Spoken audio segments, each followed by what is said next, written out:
Bom dia, Carlos Silva, é o Bom secretário-geral da GT, obrigado por ter vindo. Primeira pergunta, quais são as consequências desastrosas, e estou a citá-lo, que prevê caso o PSD não apoie esta descida da TSU? 33 anos depois da constituição da concertação social em Portugal, temos pela primeira vez, em sede de concertação, um acordo obtido com os parceiros sociais, à exceção da CGTP, e o Governo, e os parceiros sociais, entre os quais a UGT e as 4 confederações empresariais, que no resultado de um acordo voluntário, livre, bastante negociado, poderá estar em risco, naturalmente, porque os acordos são globais e não são à peça. Porque põe em causa a concertação social, é uma machadada tremenda na concertação social e, acima de tudo, temos de ter garantias, e agora podemos perdê-las, de que aquilo que é acordado em sede de concertação social entre todos pode não valer. Mas o PSD não faz parte da concertação social. Não faz parte, mas sempre foi um partido que defendeu tremendamente a concertação, e lembro-me que uns dias antes do dia 22 de dezembro, próprios dirigentes do PSD vieram acusar o Governo de estar a esvaziar a concertação social, levando matérias da concertação que sempre foram discutidas em concertação para o Parlamento. E isto não quando é o próprio PSD que dá a mão àquilo que contrariava enquanto argumento em dezembro, levando para o Parlamento uma decisão que efetivamente põe em causa a concertação e, naturalmente, põe em causa as decisões dos parceiros sociais. É isso que vai dizer a Pedro Passos Coelho. Eu recordo que daqui a 2 horas, mais ou menos, vai estar na São Caetano à Lapa, numa reunião com o Pedro Passos Coelho, perdida por si. O que é que lhe vai dizer? Exatamente isto que lhe estou a transmitir assim. Não tenho de grandes alternativas, senão dizer ao Dr. Pedro Passos Coelho que, em nome da coerência que sempre houve do PSD em relação à valorização da concertação social, à intervenção da sociedade civil na discussão das temáticas ligadas às relações laborais, nomeadamente entre empregadores e sindicatos, que o PSD deveria ter sido coerente com a sua história, com o seu património histórico, e é isso que naturalmente lhe vamos apelar para que haja a possibilidade de um sentido alternativo de voto. E vale a pena, o senhor disse uma vez que o Pedro Passos Coelho era quase tão teimoso como o António Costa, vale a pena tentar fazê-lo mudar de opinião? Acima de tudo, para o GT e para mim, enquanto secretário-geral, que sou o porta-voz da Central Sindical, devemos esgotar todos os nossos argumentos no sentido de tentar inverter uma posição. Mas tem esperanças nisso? Realistas? Realisticamente não tenho grande esperança, mas acima de tudo a esperança, como é a última coisa a morrer, ainda vou tentar fazer este último esforço no sentido de poder perceber quais são as razões profundas da parte do PSD para levar a esta decisão no próximo dia 25 de janeiro. Deixe-me fazer-lhe aqui uma pergunta. Não lhe ocorreu a si, porque é consigo que estou, e a outros parceiros sociais eventualmente, antes de assinar este acordo, perguntar ao PSD qual seria a posição dele caso assinassem este acordo?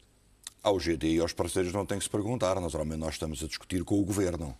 E também, quando o Dr. Passos Coelho era Primeiro-Ministro, não fomos perguntar ao Partido Socialista nem aos outros partidos à esquerda no Parlamento qual é que devia ser a orientação e o sentido de voto. É o Governo quem tem que assumir essas responsabilidades. Já lá vamos, mas a minha pergunta é, quando vai-me dizer daqui a bocado que a CDU e o Bloco têm posições coerentes, o PSD, de alguma forma, também tem. Ele sempre disse, nunca daremos a mão ao Governo.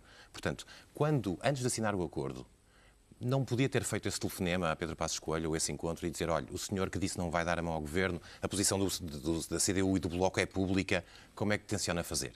Não era mais útil? Não cabe aos parceiros sociais fazer esse contato ao nível dos partidos políticos, não o costumamos fazer numa... Não lhe ocorreu, portanto? Nem sequer me ocorreu, nem a mim, nem a qualquer outro parceiro social, garantidamente. Não sei se houve negligência do Governo. A frase é sua. Em relação a este assunto. Não é um bocado a obrigação do Governo, como estava a dizer, a cautelar que pode cumprir fora da concertação social um acordo que fez dentro da concertação social? Ou seja, o ónus aqui não é do Governo. O ónus é de todos aqueles que sempre valorizaram e defenderam a concertação social. Mas o senhor disse há pouco que o PSD não está na concertação social, está o Governo. Portanto, o Governo não devia ter acautelado isto. Naturalmente que o Governo poderá ter contado por antecipação, e até de forma tácita, que da parte do PSD nunca haveria uma posição diferente daquela que sempre historicamente assumiu. É a primeira vez, em 33 anos de concertação social, que o Partido Social Democrata irá assumir uma posição que contraria aquilo que é a valorização da concertação social. E, portanto, se há um percurso histórico, nós, naturalmente, contamos com os percursos históricos e com, digamos, a genética daquilo que são as organizações. Mas houve ou não houve aqui alguma negligência do Governo nesta matéria?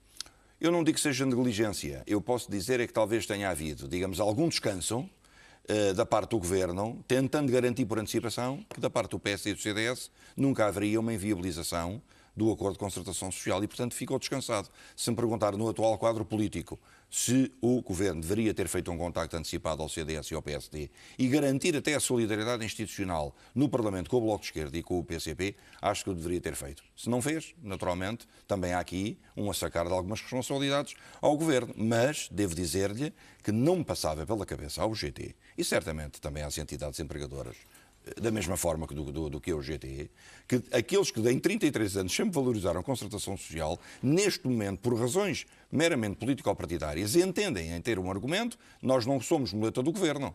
Só que o facto de não ser muleta do Governo... Mas o PSD está a dizer isso há 1 ano e meio, desde que este Governo se começou a formar. Portanto, qual é o espanto? Se a CDU, ou se o PCP e o Bloco dizem e mantêm uma posição coerente, e o PSD sempre disse que não daria a mão ao Governo, qual é o espanto de agora não dar a mão ao Governo? Estão em causa os parceiros sociais e um acordo de concertação social que deveria ser respeitado. Também é uma figura constitucional. Claro que sim, mas o PSD não está na concertação social. Pois não, mas é um defensor, mas quando estiver no Governo, e quando esteve no Governo, precisou dos parceiros sociais para fazer passar o acordo de concertação social em 2012, num momento muito mais difícil e em que também foi exigido ao GT, exigido, enfim, numa determinada pressão, que assinássemos aquele acordo de concertação social tremendamente difícil em 2012. E nós fizemos-lo. Portanto, digamos que Era sim. uma moeda de troca agora.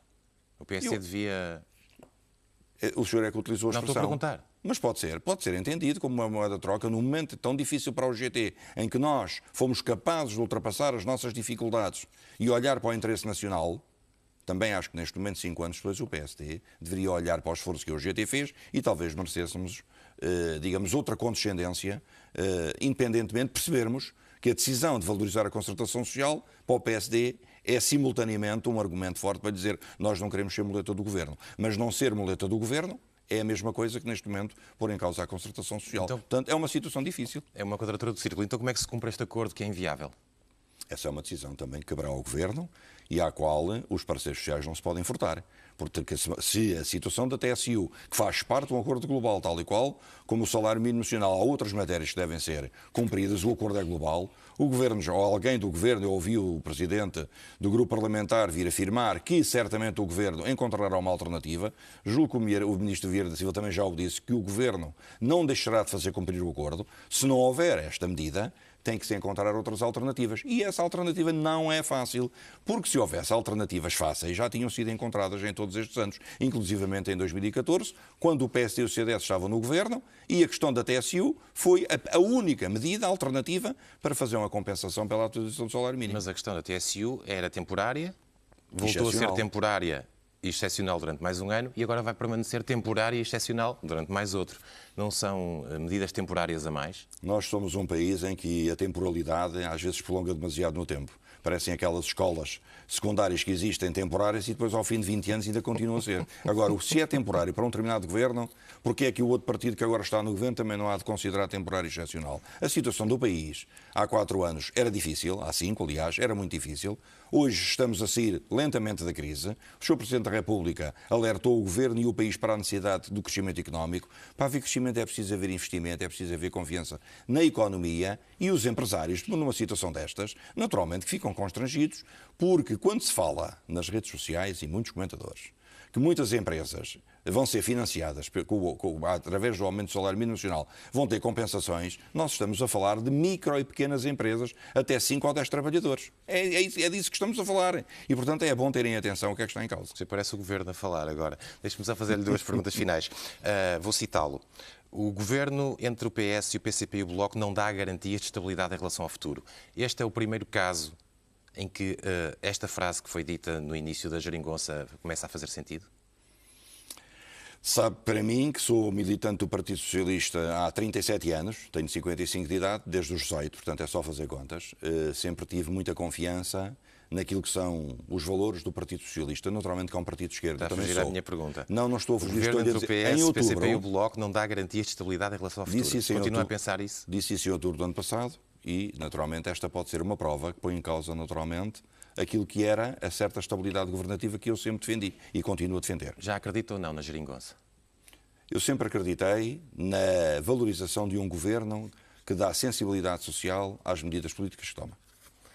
Uma última questão. Já fez as pazes com António Costa depois do processo de António José Seguro ter saído do PS e António Costa ter ido a diretas e ganho o partido daquela forma? Eu nunca estive em guerra com o meu camarada António Costa, que conheço há mais de 30 anos, assim como o António José Seguro. Eu respeito a democracia interna do meu partido. E ele foi eleito com os votos necessários, tem a minha solidariedade institucional e pessoal, é isso que estou obrigado. Mas quando diz que tem uma relação cordial, parece um bocadinho frio. Naturalmente que uma coisa é amizade, e não sou uma pessoa próxima, e nunca fui, mas naturalmente que a cordialidade mantém-se.